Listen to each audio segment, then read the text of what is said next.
heart comes a strong cry for revival. You see how that works? You see, brothers and sisters, it needs be that we be in this place this evening because things are falling down, and we know that it can be different. The hedge is broken down, and we know that it can be built up again. It's good for us to be here.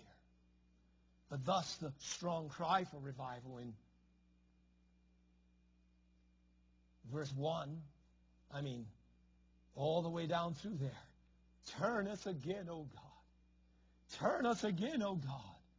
Give ear, O shepherd of Israel. Shine forth. Hear those prayers. Turn us again, O God. Make your face to shine on us again. You know what happens when God's face shines on his people? You know what happens? It's pretty powerful when God makes his face shine again. Turn us again, Lord. Return, we beseech you, O God of hosts. Look down from heaven, behold, and visit this vine. You see, the strong cry for revival comes up once you let the memory of revival grip your heart. And then the burden comes upon you for the need of revival. Well, then the natural thing is to pray. Amen. The natural thing is to pray. Prayer, earnest prayer, believing prayer, broken-hearted prayer, persistent prayer. It's the secret of every heaven-sent revival. You know, as well as I do, you've read the history books. That's exactly how it works. Something beautiful happens. It begins to cool. Things fall down. The testimony of the Lord is destroyed. The young people start going in directions that we don't want them to go. And then there's a small group over here. It's often a hidden group. Just a couple of little old ladies and 4 or 5 ministers hiding in the barn in the middle of the night. Small little group. But up from their heart comes this cry. Lord, Lord, turn us again, Lord. Send revival, Lord. Send revival. We need revival. And the next day you're out in real life, and there you see the way the church is, and you see the youth and all those things, and back there you go to the prayer again.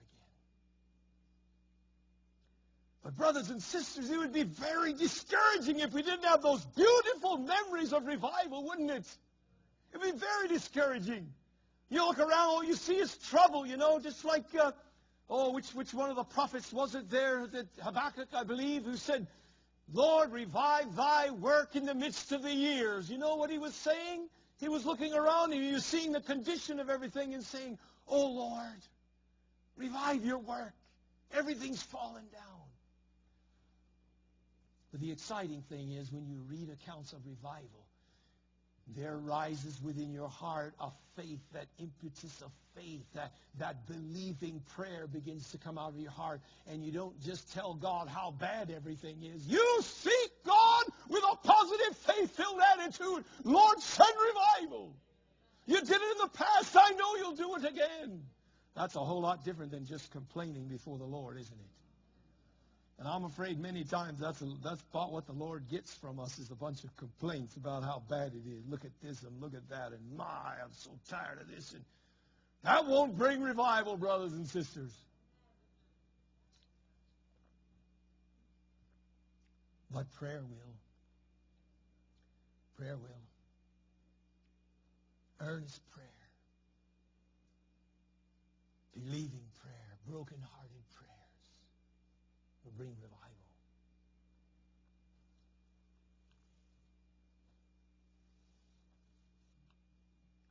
David Brainerd wrestled with God day and night because of his burden for the heathen.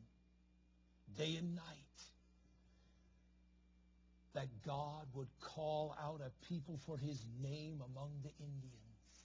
And you know what? God did. There was a day, that young man, he prayed when nobody else was praying. He didn't have anybody to pray with him. He prayed by himself But bless God, he prayed with God, and God and one man is a majority. It didn't bother him that he didn't have anybody else to pray because God was with him. And he went out there in the beginning of the day and started praying. And sometimes it was snowing, and he finished praying 4 or 5 hours later, and the snow was all around him this high, and he just had a hole in there where he had prayed the thing open. He prayed. And one day, God came. You know, when God comes, things happen. You know, you might stand there and look at those Indians back there in Brainerd's day, and they were drunkards, and they were mean, and they were murderers. They killed each other, and they were on drugs and all of those things. They were a mess, and you could look at them and say, no hope for them. But David Brainerd knew God, and he knew that with God, all things are possible, and he sought the face of God in prayer, believing prayer, earnest prayer, broken-hearted prayers. I mean, brothers and sisters, he got on praying ground, and he stayed there. And one day, suddenly, God came, took those bunch of wild Indians and turned them into holy, worshiping saints. Hallelujah! Do it again, Lord. Got any drunks in your neighborhood? God still saves drunks, you know. I'm one.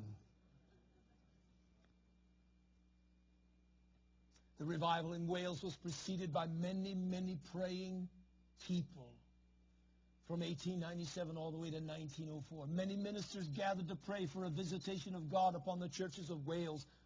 At times there was utter desperation in their prayers, but they refused to let go, and they continued to pray. And the day came when God came. I think of the Moravian revival, 1727 there, Count Zinzendorf, there at Herrnhut with all that, that mixed multitude of Christians, Lutherans, Brethren, Anabaptists, Calvinists from Switzerland. He had a bunch, all kinds of them there. And they started fussing with each other, and they'll do that on all those doctrines, and things weren't going too well, and they started praying. Count Zinzendorf started praying for revival, and he got a few others to start praying for revival. And suddenly, one day, in the middle of a communion service, God came. And when God comes, things start happening.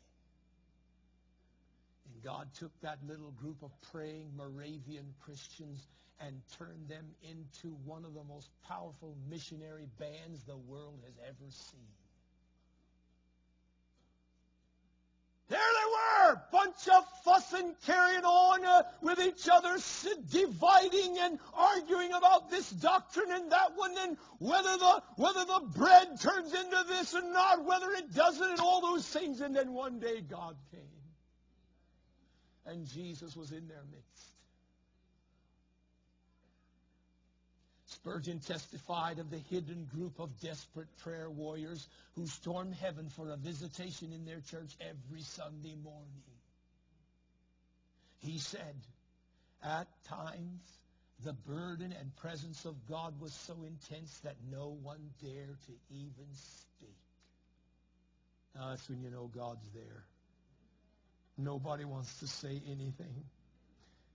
Have you ever been there? I've been there. You don't even want to get up behind the pulpit and say anything.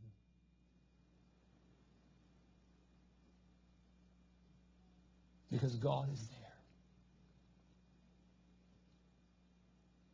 Can it happen again? Oh, there's lots of debates about that, whether it can happen again. Can revival happen again, they say? Well, is God still alive?